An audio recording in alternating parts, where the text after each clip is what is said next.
Alright, hello, my name is Kaitlyn, and welcome to my TED Talk. So just as a disclaimer, I am going to be talking about suicide and depression, so if at any point you need to leave the room, feel free to do so. Now, it may be shocking for you to hear that every 30 seconds, someone takes their own life. For every life taken, there is another 20 who attempt suicide. By the end of this talk, 40 people will have taken their own lives, and another 800 will have attempted. In a recent survey by Harris Poll, only 31% of Americans reported being extremely satisfied with their lives. So I wanted to look at how we could connect this with the study of human happiness. So my research question,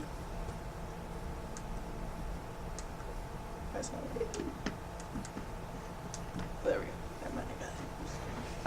So my research question is, what are the major theories of happiness, and which theory leads to a more fulfilling life?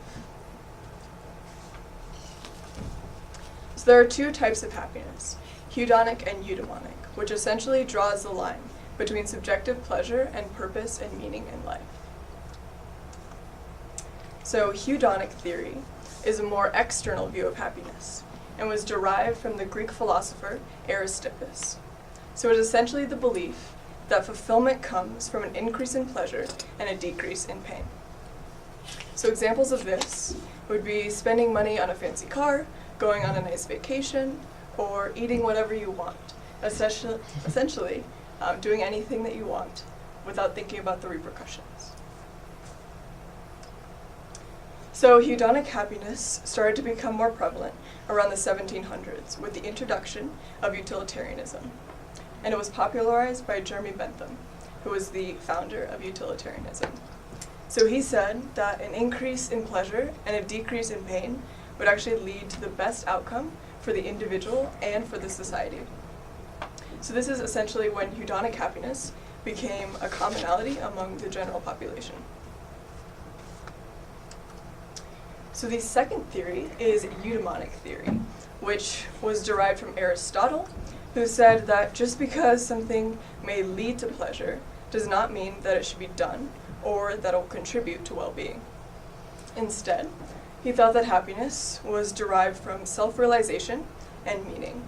So some examples of this would be volunteering, the pursuit of knowledge, or meditation and mindfulness. So which one is better? Well, if you want to be happy, eudaimonic happiness is the more fulfilling approach over hedonic. So what are the benefits of eudaimonic happiness? Well, first is long-term stability. So it looks at the entire life of the individual instead of just a day-by-day approach. Then second is the inner potentials of the individual. So striving to be the best version of yourself, which is not present in hedonic happiness, or hedonic, sorry. And then third is the importance of negative emotions. So essentially, there are two big benefits of negative emotions on the individual. So number one is it sets a standard, and without hardship, happiness would cease to exist. And then the second is that it actually generates positive life changes. So you learn lessons from those negative experiences.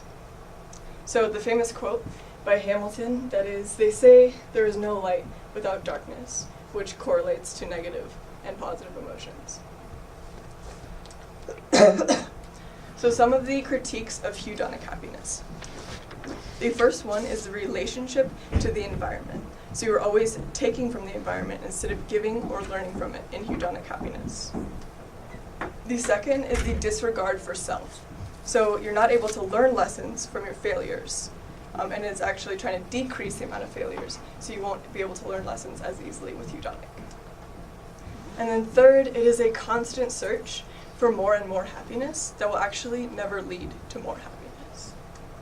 So that brings us in to this interesting observation called the hedonic treadmill, which is essentially that humans have a set level of happiness, and no matter the good or the bad things that happen in your life, you kind of maintain this steady, set level.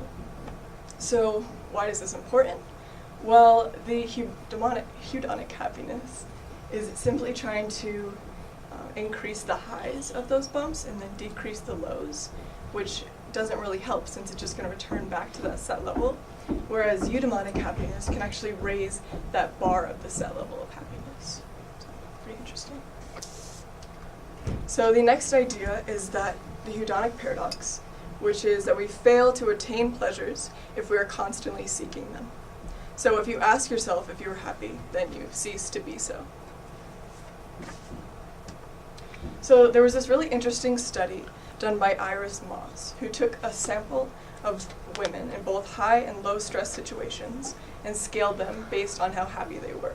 So as you can see here, the red bar is people who valued happiness more, and then the blue bar is people who valued happiness less. So in a high stress situation, there was little to no effect on whether or not you valued happiness more. However, in the low stress environment, valuing happiness more actually led to less happiness than those who valued happiness less. So then they wanted to test the symptoms of mood disorder, and not just mood, on those same individuals. So as you can see, once again, the high stress, little to no effect, simply because in a high stress environment, obviously you're going to have more symptoms of depression. However, in the low stress environment, again, valuing happiness more led to more depressive symptoms than those who valued happiness less. So pretty interesting. So the best explanation for this is that when we value happiness, it actually leads us to creating higher standards. And those higher standards make it so that we don't actually meet those standards, which leads to disappointment, and then in turn leads to decreased happiness, which is paradoxical to the actual idea of valuing happiness itself. So then what is the secret to happiness? Well, ironically, the key to happiness is actually to not focus on being happy at all. So think of happiness as the byproduct instead of the goal. So there's this famous quote that says, "Those who are happy have their minds fixed on some object other than their own happiness." So what do we do with this information going forward? Well, happiness is becoming a cultural obsession. You see it almost everywhere you look in the media. In fact, we're becoming so obsessed with happiness that we're just handing out prescriptions in order to fill that gap. So as you can see here, this is a graph of SSRI prescriptions, which is antidepressants, over the last decade. So this gray line right there represents the total amount, and then all of these colors here are just different types of antidepressants. So you can see like a huge spike in the amount of SSRIs that we're giving out, even though the depression levels are not rising nearly as fast. So we also see a rise in the study of happiness. And actually a Google search result for happiness yields over 170 million results on articles on how to be happy, 3 ways to be happy, etc. And then as well as over 40,000 books on Amazon.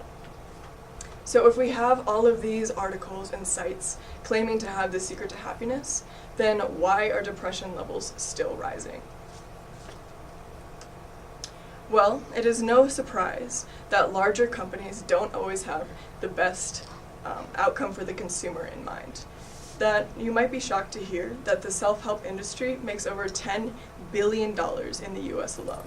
And that growing market is expected to see a 5.5% increase each year. So they are projected to make over $11 billion in 2018, yet depression rates are still on the rise. So why is that? Well, if you've ever read a self-help article or a self-help book, you will see a hedonic trend. In fact, one of the top articles on Google suggests to buy some happiness as one of their top 10 tips, as well as to choose extra activities that make you feel better. So as you can see, this is obviously a hedonic approach to happiness over a eudaimonic approach. And now these companies know that a hedonic approach will lead to a quicker result and will see more sales in these products. So that is why they use the hedonic approach over the eudaimonic approach. Now I'm not saying that it is all conspiracy to become less happy, but going down this hedonic path in the future, we will actually continue to see this rise in depression. However, if we all begin to adopt the eudaimonic theory, the world would be a much happier place. So I want you to think back to how I began this TED Talk. And I want you to think about those 840 people who have now attempted to or ended their lives since I got up here. Just to give you a visual, each one of these dots represents a life that has either attempted or committed suicide in less than 20 minutes. Now I want you to think what would happen if the world wasn't so obsessed with happiness, and we live simply for the pleasure of living, and how that realization might affect our current societal obsession and stop the idea of happiness from consuming people's lives. Thank you.